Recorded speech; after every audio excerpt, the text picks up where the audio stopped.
And with everything that happened to me, I realized that, I want to keep what's happening to me, this change of life. And you just make choices and you go, no, it's not for me. When a 15-year-old boy from Ottawa became one of the world's first teenage idols almost overnight, it wasn't a dream come true. It actually turned his life upside down, stole his childhood, placed unimaginable pressure on his shoulders, and set him on a path marked by devastating personal loss, failed marriages, bitter legal battles, public controversies, and the constant fight to stay relevant while nearly everyone around him faded away. Now, Paul Anka is 84, and how he has lived his life is just sad. The boy who had everything until fame took it away. Long before he became one of the biggest names in music, Paul Anka was just a 15-year-old boy growing up in Ottawa, Ontario, the son of Lebanese immigrant parents Andy and Camelia Anka. His father owned a small restaurant, and nothing suggested their son was about to become an international sensation. Then came a girl. Diana Ayub was a 16-year-old family friend and former babysitter who lived near the Ankas in Ottawa. Paul was only 14 when he developed an innocent crush on her. Like so many teenage infatuations, it was one-sided. Diana was older, barely noticed the shy neighborhood boy, and eventually began dating someone else. Heartbroken but inspired, Anka sat down at the family piano and poured those emotions into a simple love song. He later admitted he never imagined anyone beyond his family would even hear it. But when he took that song with him to New York in the summer of 1957, hoping for little more than an audition, everything changed. Released on July 22, 1957, Diana became an international sensation, selling more than 20 million copies worldwide over the years and launching Paul Anka from an unknown Canadian teenager into one of the biggest stars on the planet. Ironically, Diana never became part of Anka's life. Their brief teenage connection faded into history, but her name would be immortalized forever with the song dedicated to her. Meanwhile, Paul Anka had become one of the world's first true teenage heartthrobs, with screaming fans surrounding hotels, airports, and concert halls wherever he appeared. To the public, it looked like a fairy tale. Behind the scenes, it was something else entirely. Instead of finishing high school with friends his own age, Anka suddenly found himself surrounded by managers, promoters, agents, and record executives who controlled nearly every aspect of his life. Interviews, rehearsals, recordings, television appearances, and international tours filled a schedule that left almost no room for an ordinary adolescence. Looking back decades later, Anka admitted that fame had turned my life upside down. In another interview, he described the experience even more bluntly, recalling how older people constantly told him what to wear, where to go, and how to behave, leaving him feeling trapped inside a carefully managed image rather than living as a normal teenager. The pressure extended far beyond the stage. Success transformed Paul Anka from a schoolboy into one of his family's primary financial providers before he was old enough to vote. Every concert, every television appearance, and every recording session carried enormous expectations. Unlike most teenagers worrying about homework or weekend plans, Anka was negotiating contracts, supporting a business empire, and competing in one of the most unforgiving industries in the world. The carefree years most people remember as childhood had quietly disappeared, and while millions of fans believed Paul Anka was living every teenager's dream, a far more devastating chapter was about to begin behind closed doors. Success couldn't protect him from tragedy. From the outside, Paul Anka's life looked almost untouchable. By the time he reached adulthood, he had already sold millions of records, toured the world, and become one of the biggest teenage stars of the 1950s. But while audiences screamed his name night after night, the hardest moment of his entire life came when his mother, Camelia Anka, died of cancer while he was just 18 years old. She had been more than a parent. She was the person he credited with keeping him grounded as fame threatened to consume him. Suddenly, the young star who seemed to have everything lost, the one person who had always treated him simply as Paul, not as an international celebrity. The timing made the loss even more heartbreaking. Anka's career was accelerating at a pace few artists had ever experienced. Concert halls were packed, television appearances multiplied, and every new song carried enormous commercial expectations. Yet once the cameras stopped rolling, he returned to the same grief that millions of ordinary families experience in private. Looking back years later, Anka admitted that his parents had always surrounded him with stability and prevented success from changing who he was. Losing his mother shattered that safety net. The public saw a smiling performer entertaining thousands.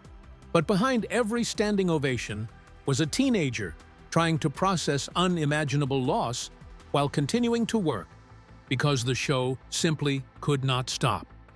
As painful as that chapter was, another tragedy soon reminded Anka how fragile success could be. Among the young musicians he admired was Buddy Holly, one of rock and roll's greatest pioneers. Their friendship produced an extraordinary piece of music history. Anka wrote, "It doesn't matter anymore," specifically for Holly, who recorded it during what would become his final recording session. Then, on February 3, 1959, Holly boarded the ill-fated Beechcraft Bonanza aircraft that crashed near Clear Lake, Iowa, killing him alongside Richie Valens and J.P. "The Big Bopper" Richardson in what later became known as "The Day the Music Died." The haunting coincidence transformed Anka's song into Holly's final musical farewell. Deeply affected by the loss, Anka later said he gave his publishing royalties from the song to Holly's widow, Maria Elena Holly. Unfortunately, Holly's death would not be the last time Anka watched a legend disappear. As the decades passed, he witnessed the deaths of Elvis Presley, Frank Sinatra, Dean Martin, Sammy Davis Jr., Johnny Carson, and eventually Michael Jackson, with whom he had shared both friendship and creative collaboration. Each represented not only the loss of a cultural icon, but also another chapter of Anka's own life, quietly coming to an end. Unlike many artists who burned brightly before fading away, Anka endured, becoming one of the last living witnesses to virtually every major era of 20th century popular music. Few performers could claim to have known Buddy Holly at the birth of rock and roll, and later worked alongside Michael Jackson during the height of modern pop. That extraordinary longevity came with a hidden emotional cost. Every passing decade left fewer familiar faces standing beside him. While memories became increasingly populated by people the world could only revisit through old recordings and grainy television footage. Yet surviving those losses was only part of the challenge. The next battle would prove just as dangerous. Because as the 1960s arrived, an unstoppable cultural revolution swept through popular music, wiping out countless teenage idols almost overnight. Paul Anka had escaped tragedy. Now he faced a different threat altogether. The reinvention that saved his career, but never ended the pressure. By the early 1960s, the music industry had become a graveyard for yesterday's teen idols. Then came February 9, 1964, when the Beatles appeared on The Ed Sullivan Show before an audience of more than 73 million Americans. Overnight, the British invasion rewrote the rules of popular music. Artists who had dominated the previous decade suddenly found themselves without radio play, record sales, or relevance. Bobby V, Fabian, Frankie Avalon, and countless others watched their careers stall as audiences embraced a new sound. Paul Anka easily could have become another casualty. After all, he had built his reputation as a clean-cut teenage heartthrob, exactly the kind of performer the new generation seemed determined to leave behind. But instead of fighting the wave, Anka quietly changed the game. Rather than chasing trends, he stepped behind the microphone and into the boardroom. While much of the public assumed his best years were over, Anka focused on songwriting, publishing rights, and business opportunities that many performers ignored. It was a decision that would prove far more valuable than another hit single. Then came one of the most extraordinary moments of his career.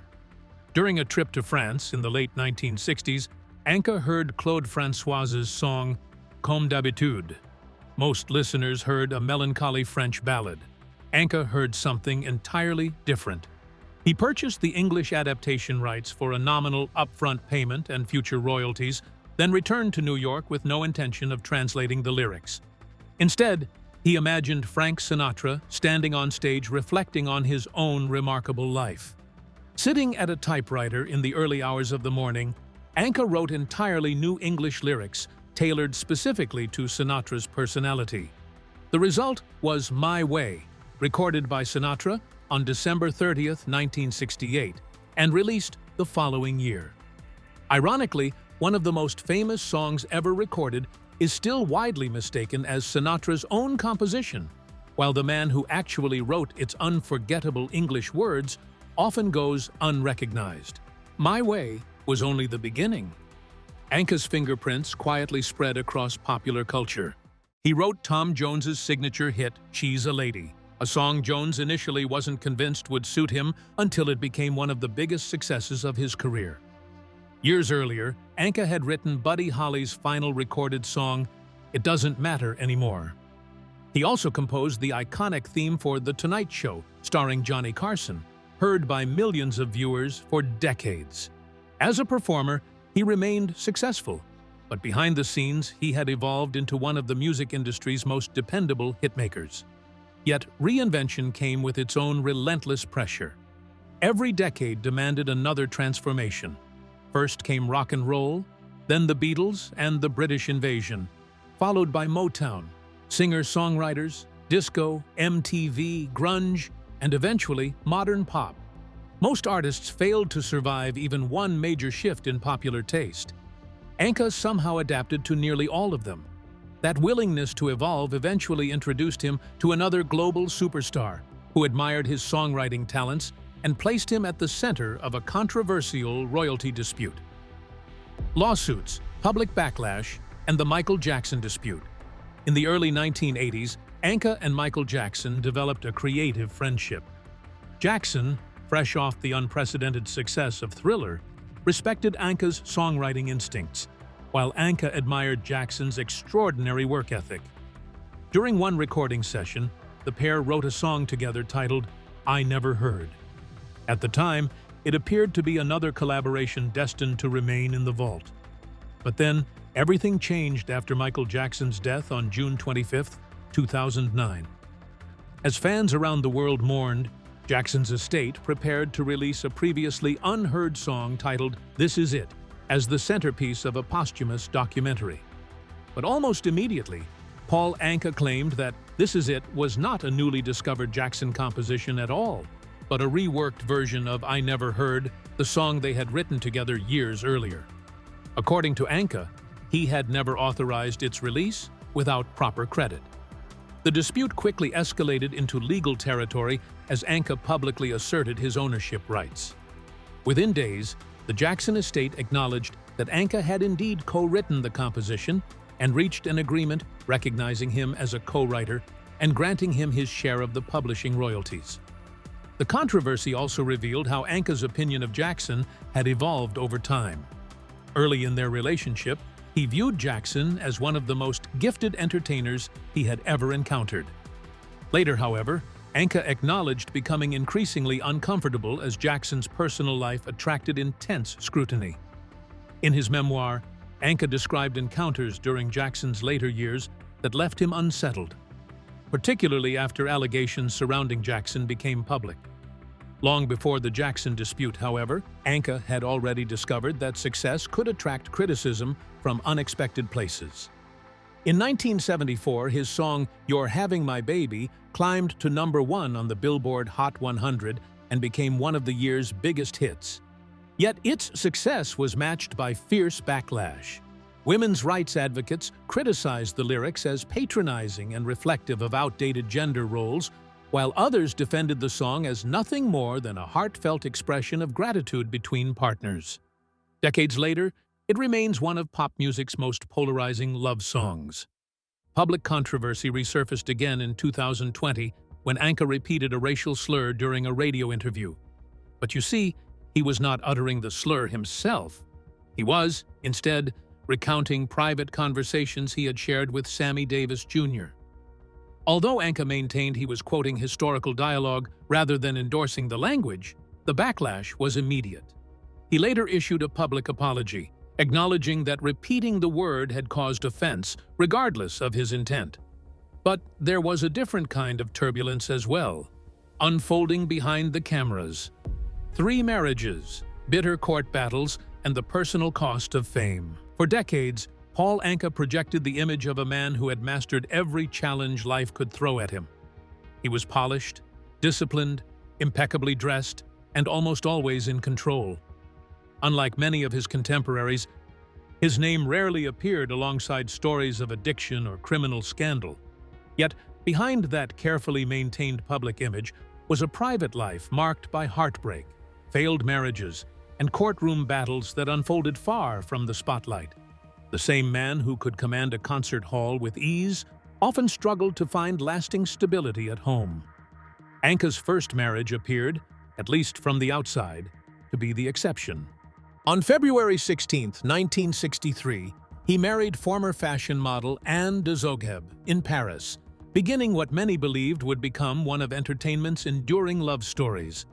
Together, they raised 5 daughters: Alexandra, Amanda, Alicia, Anthea, and Amelia, while Anka continued touring, recording, and writing hit songs.